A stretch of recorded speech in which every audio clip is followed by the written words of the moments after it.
Telephone skills. The 7 habits to secure more meetings by phone. In this module, you'll be able to plan a rock-solid call schedule that's designed to secure more meetings. We'll assemble 3 to 4 conversation openers that instantly build rapport with your prospects. I'll also show you how to build answers to common objections using a simple objection handling template. And all of these forms and worksheets are available underneath this video for download to use as is or to modify for your specific sales situation. So let's look at the habits. Habit number 1 is to set a call objective for every single call you make. What I do is I use a call planning form, which is included with this video, and I always have a primary and secondary call objective for every phone call that I make. If you'll notice here in the first column, there are primary call objectives, and then the second column has some sample secondary call objectives. You use secondary call objectives when you don't reach your prospect. So some options are to call back and not leave a message, to leave a voicemail, to redial inside the company, either the gatekeeper or receptionist, or to do what we call calling in and around the prospect bullseye. Here's an example of a prospect bullseye for Charlie, who's a CMO, Chief Marketing Officer at a company. What this is helping us understand and hone in on are the potential entry points in the pipeline where we're going to be able to talk with people to get internal referrals for meetings, to gather people together for discovery calls, whatever it is. But you'll want to map out for each of your primary targets who directly and indirectly influences them. So this is giving you an idea of how, in this case, Charlie's direct influencers, people who have his ear, who he looks to make decisions, or at least gathers their input. And then indirect influencers who you may want to be able to use to find out how to navigate through the company and also how to get in to have that first meeting. Pre-call planning is really the cornerstone of 7 phone habits because it allows you to really plan out your day and your call block time. Now, I talk about call block time because it's something that is best practice for business developers and SDRs. And really, it's about setting up a time every day where you're going to make call after call after call and not be emailing, not be looking up things. You're working the phones is what we call it. The reason why we do that is you get better and better as you go through the call block. So the best practice is to really prepare your call blocks the night before. You come into the work the next day and you work your call blocks and you work your calling cues from top to bottom. And that is going to get you those meetings, which will then get you those opportunities and eventually those sales. So we want to make sure that you have your pre-call planning, your primary and secondary objectives, hyper-personalized information about your prospect. Doesn't have to be a lot of research, but enough so that when you leave a message, they know that you've done your research around them. And then you want to call in and around the prospect bullseye and aim for those 4 to 5 meaningful conversations in a 2-hour block time. Habit number 2, be mindful of your tone.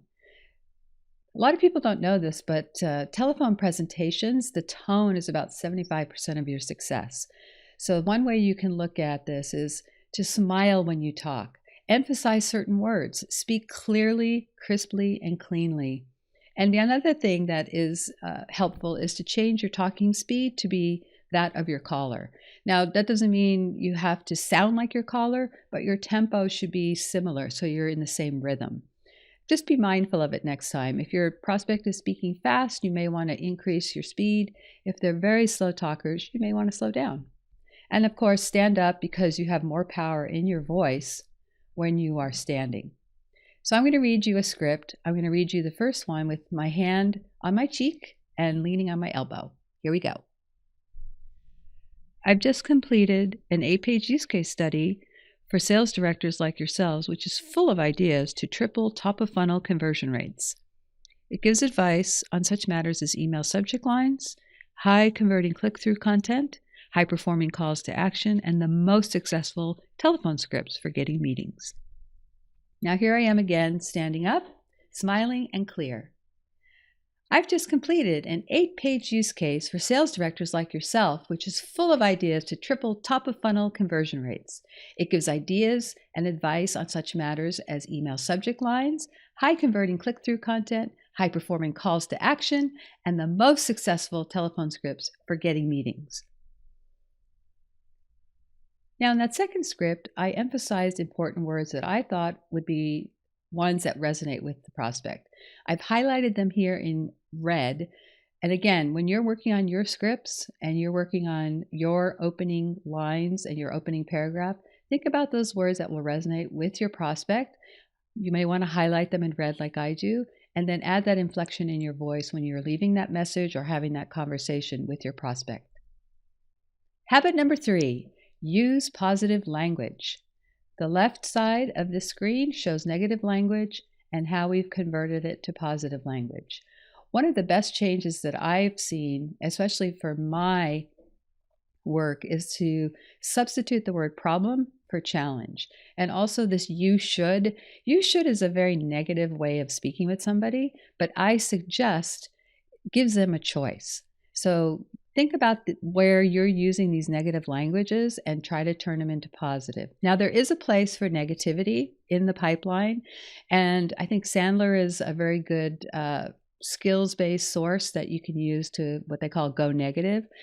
But a lot of that is later on in the pipeline. This is for the initial conversations. We want to be a little bit more upbeat and excited and engaging. So positive language trumps the negative language. Take a look at these and download this zip file where I have a list of most of the negatives converted to positive. Habit number 4, create winning openers. I still subscribe to the predictable revenue process that utilizes the internal referral in order to start conversations with people we don't know or to follow up on conversations like marketing qualified leads. So there are scripts here to give you an idea of when you do have someone's name, how to use it, and if you don't have someone's name, how to use it. So take a look at these. The scripts are on the right side. The conversation type is on the left. Some of these may resonate with you because if you do get an internal referral, you want to use that name. If you don't have it, if you'll notice that second row, it looks at an annual report, and it's using that as the internal implied referral from the CEO. Habit number 5, use words like these to grab interest. When we're calling into an account for the first time or trying to set up a meeting for the first time or follow up even on a lead, we've got to be engaging. We've got to have interest-grabbing statements that we say to our prospects so that they'll lean in and listen to what we have to say. So here's some words that you can use to essentially put that into effect. Now, I have a format or a rhythm of the statement itself that I use that works really well. And you'll see the format on the right-hand side where it says show, give, enable, and then you add the prospect role, and then you add the major benefit to the prospect. So in the example below here says, I show sales professionals how to triple their sales qualified opportunities in as little as 6 weeks. That's an attention grabber, especially if you're in third quarter and you're not making your numbers. You're going to sit up and listen thinking, I could still salvage my quarter. I can still salvage my year if I can get this lady in here to help me triple my sales qualified ops. Habit number 6, know what questions to ask. I like to group questions by question types, and in the zip file, you'll see that I've done that for you. The most impactful questions you can ask are always pain questions, but I like to supplement pain questions with implication questions. Implication questions are a spin, S-P-I-N, by Professor Neil Rackham. Those questions are really the showstoppers in getting people to think outside the box. They're difficult to master. If you are a seasoned sales rep, that doesn't mean you know how to ask implication questions. So for you newbies out there, take heart. If you practice writing down implication questions, then you'll be able to sound just like a seasoned rep and challenge your client and your prospect to really think about what this means to them, to get that sense of urgency bubbling up to the top so that you'll get your meeting. So paying questions are really important. Direct questions are also something I use to get direct answers. They're not necessarily yes or no answers, but they are answers that give you more information so that you know where to go next in your call. Tie-down questions are basically repeating back to the client what you said or the prospect and then getting agreement from them. It shows that you're listening and it shows that you understand what their issues are and you're getting confirmation. And then closing questions are calls to action for your next step in the sales process. Everything we do as business developers, and this is a mindset I really want you to internalize.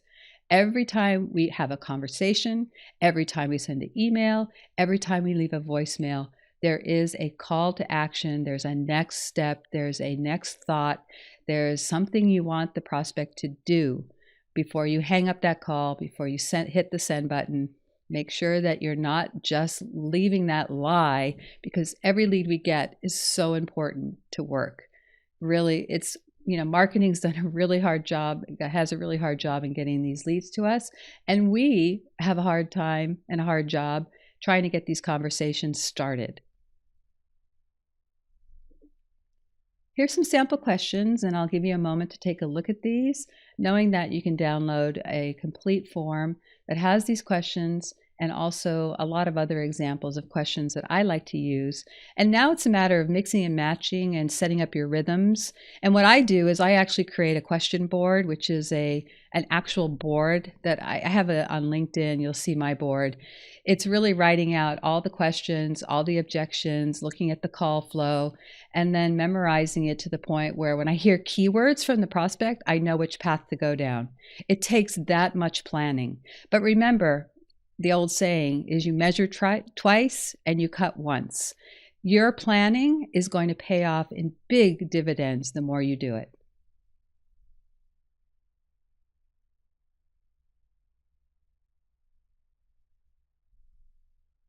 Habit number 7 is to love your objections. As I said before, I have an objection board that really sits in my office. It's hanging up. I've gone through every objection I could conceivably think of, and I've put what to say. And then I also added to that by writing up those implication questions. So they're follow-on questions that are really there to challenge the prospect into not hanging up that phone, and to also think, they're worth 5 minutes of my time. They're worth 10 minutes of my time. Let me listen to this lady on the phone.